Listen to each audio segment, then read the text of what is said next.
Hey, it's Gemini. Welcome back to the 5225 podcast. I'm doing a solo episode today for episode 8 because we've officially been through all 7 of the producers on the year. And we are well into part 2 with all the guys. And I'm super excited on where it's been going. So I'm going to take today to recap a little bit of the Djunction EP, part 2 with James Julian Villa.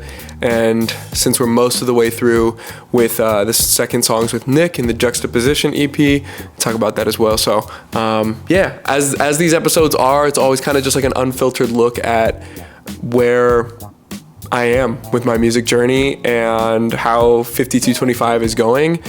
The amazing wins, the struggles, everything in between. So I think I'll just go in order of the songs on the Djunction EP, and I'll start with Can't Help Myself, which is probably my favorite from the bunch. Out of the songs, like if I heard Can't Help Myself come on and I didn't make it, that would be one that would rise up to the top of my on repeat playlist right away. There's just something about the fusion of like pop, R&B, a whole bunch of stuff in there that we were listening to Maroon 5 and Thundercat.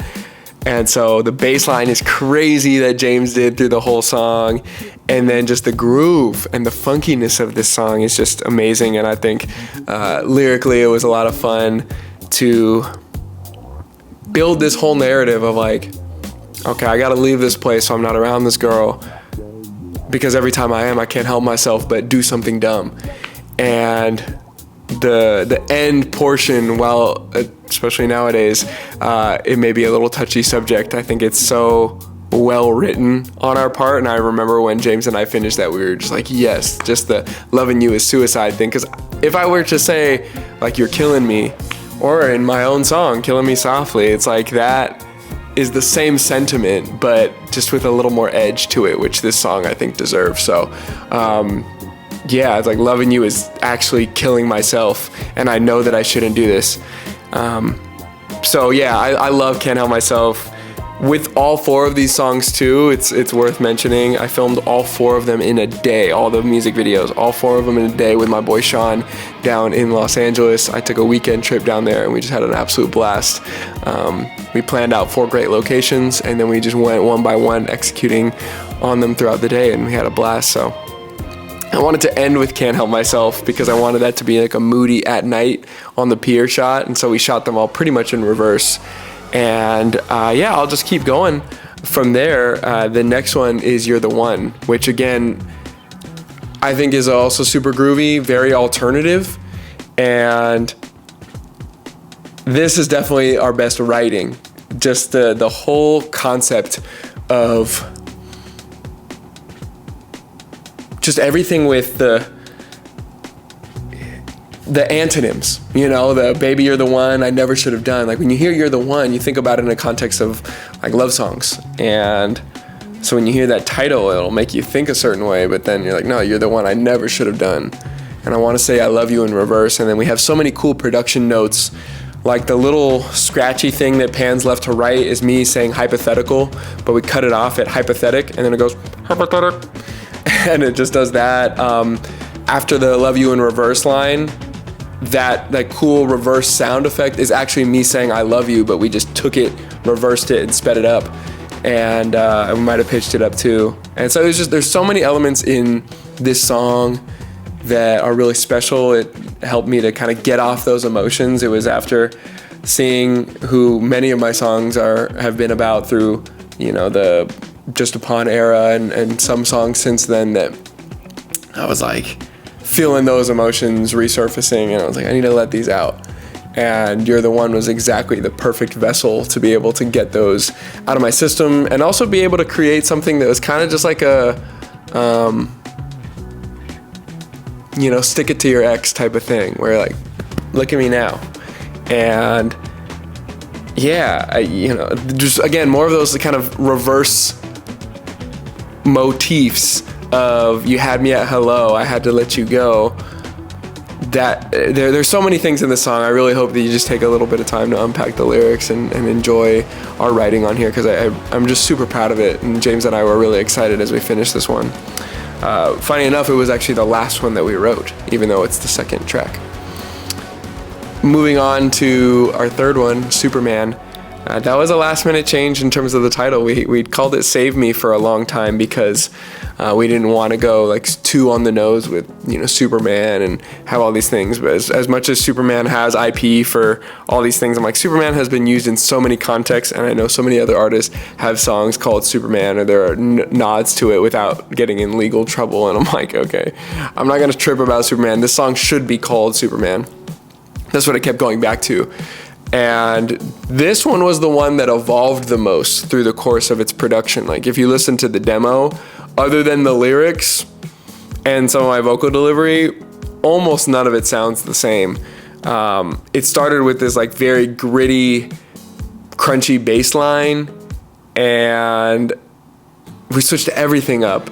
We did the acoustic guitar drop for the first chorus. We were very inspired by Ghost by Justin Bieber to do that, to kind of like this dropout chorus and just make it acoustic.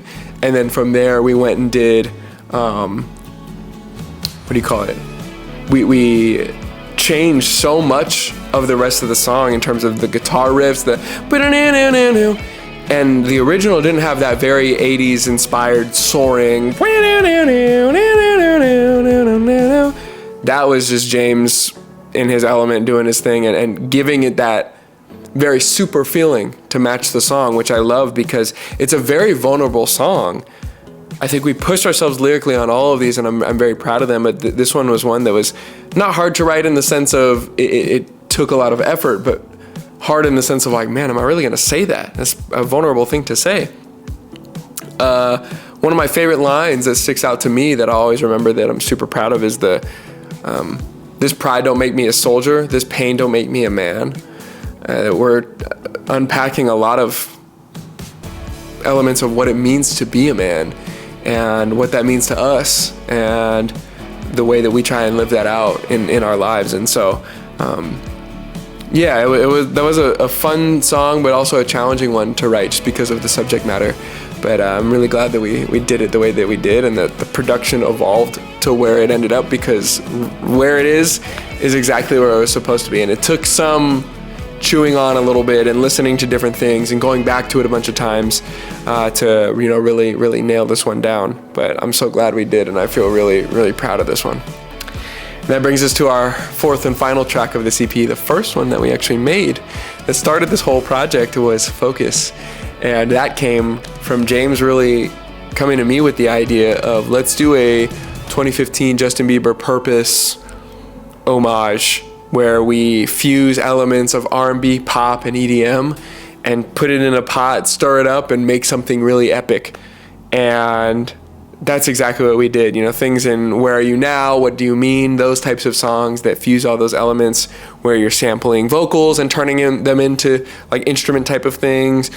Big synths and big, huge vocals, and the moment James started playing those boom, boom, boom, those chords, that was another one of those ones like a race where instantly the melodies kept coming to me, and it was just this very special thing that the chorus idea came from me humming it. I was like, no, no, no, no.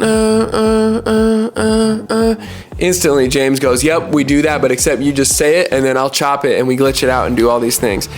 And then as we started to write and get the lyrics, don't want to focus on you, no, no, no, no, no. We just knew we had this very huge pop anthemic record that was going to be special for a long time. So, I won't spend too much time on Focus because we did like a whole 47-minute breakdown on that track.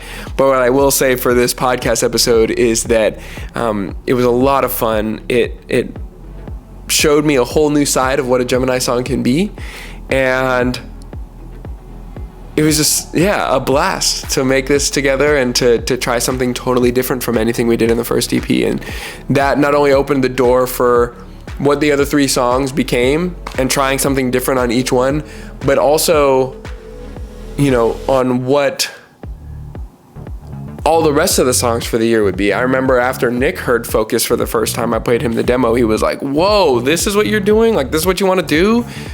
That's awesome. Let's do it. Let's run with it. And that to me was so cool to see everybody else feeling inspired. On my birthday, we had the first demo of it done, and we were able to play it for everybody, and everybody was collectively losing their minds at how cool of a track that was. And I think that's just bled over into all the other sessions that have come since then. So yeah, that's pretty much it for the Djunction EP. I hope you enjoy it and enjoyed a little bit of the backstory on it. If there are questions that you have about specific things, I'm all ears. I really like answering comments and long questions, so drop something below, whether it's you're watching this right as it comes out or you're watching it 5-10 years from now. I want to get back to these and talk about these elements of production and what all this is about. So once again, I hope you enjoy it. James and I had a blast making it, and you can watch the whole Focus Deconstructed video. It was uploaded right before this video that you're watching. And yeah, that leads me into kind of the rest of the year and where we're at. We have one more song as of filming this from the Juxtaposition EP, which is the second EP on the year with Nick Burnick. And these songs have been the rock and B era, the rock and B genre that we're super proud. James also coined that when I first played him Breakthrough. And it was just so fun. We started with Breakthrough, and then we went and just made a whole bunch of other songs that were bringing in elements of rock and R&B and a little bit of pop and a lot of alternative, and mixing those all together to make something that felt very singular as well. And we've had a lot of people tell us, like, I've never heard anything like this.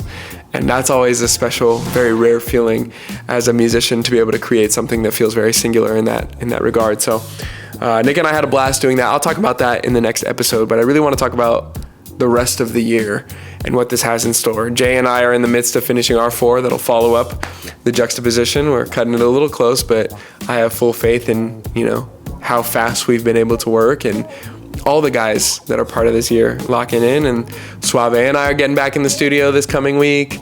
Spit and I are getting back in the studio in a couple of weeks. And then the last 4 of the year will be the second group of 4 with the band.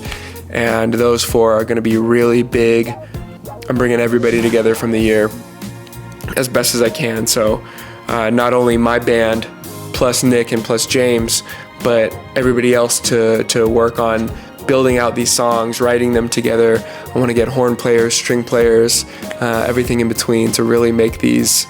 I'm very inspired by Givion's latest album, Beloved, and that classic, timeless sound of production is really what I'm after. So I'm looking forward to building that out with an amazing team that I've assembled through this whole year. And yeah, I just think that celebrating some of the things too. Making Love broke 100K a couple of weeks ago, maybe just a week ago. That was my first 100K song on Spotify, which is really special. And let's see. Yeah, 40K monthly listeners was another big one. As of today, we're at 40.7K or something like that, which is really phenomenal considering we started the year with less than 1,000. Yeah, man, I'm really grateful. It's been a lot of work, and on Friday I probably had like one of the worst days of the year so far. I felt very isolated and lonely and like I couldn't get anything done and just stressed out about what the rest of this year is, but I'm now here celebrating being on the other side of that and knowing that the 75% mark is the hardest part of the year. And oftentimes it is that moment, right, where it's just like everybody says about your junior year of high school or college, like it's always the hardest one. And I feel like I'm at that 3/4 mark where it is the hardest because you're significantly more than halfway, but you're not close enough to the finish line where you can taste it, you can see it, but you still got a ways to go. And right now we've got a lot of work cut out for us in the next 2 months, and I'm ready for that work, but there are days when it weighs heavier than others. And so, yesterday and today have been days that have just really brought me back to who I am and reminded me of the community of people I have around me in doing this. And I'm so grateful for that. I'm so grateful for the people who have my back and reminding me that I don't have to do it alone. And I'm ready. I'm ready for the rest of the year. So I'm planning to do one big monthly vlog that essentially encapsulates each EP. So I'll likely do a similar podcast video like this, just where I more candidly, no cuts, break down the songs and talk about them just on my own and talk about other updates, just to finish the year out on this way, because I want to do 13 episodes of the podcast. But in addition to that, I'm going to do one monthly-ish recap of each EP, and I think that'll be a really special thing to have the EP essentially narrate my life and talk about my life in that given month that we were rolling the songs out. So I'm really looking forward to that. I hope you enjoy what's to come from the rest of the year. After these rock and B songs, we're going back into the very, very smooth, sexy R&B, which I love to make. All 4 of my songs with Jay have been in the top 10 all year, and so I think there's a testament to that, and we do something really special together. And I'm just looking forward to sharing that, and then, you know, it's always going to be fun when Suave and I get together, so I'm looking at that, but also leveling up our production because now we're so much more familiar with each other.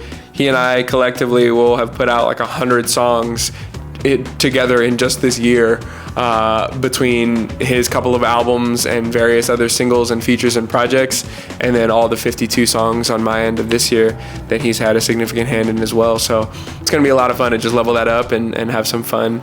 Once again, 2 solo Gemini records and 2 featuring Suave.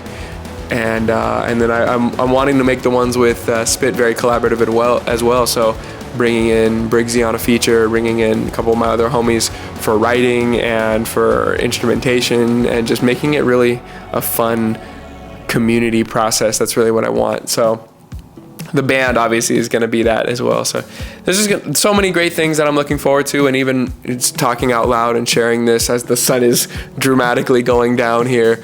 But you know, we're doing no cuts on these videos, and that's part of what makes them magic, is that I get to preserve this moment in time. So once again, I just appreciate you for listening to the music, and I'm looking forward to sharing more of that, more visuals, and more of this, more conversation, more of my life, and more of what went into the songs and what went into making this whole year possible with you. So thanks for listening.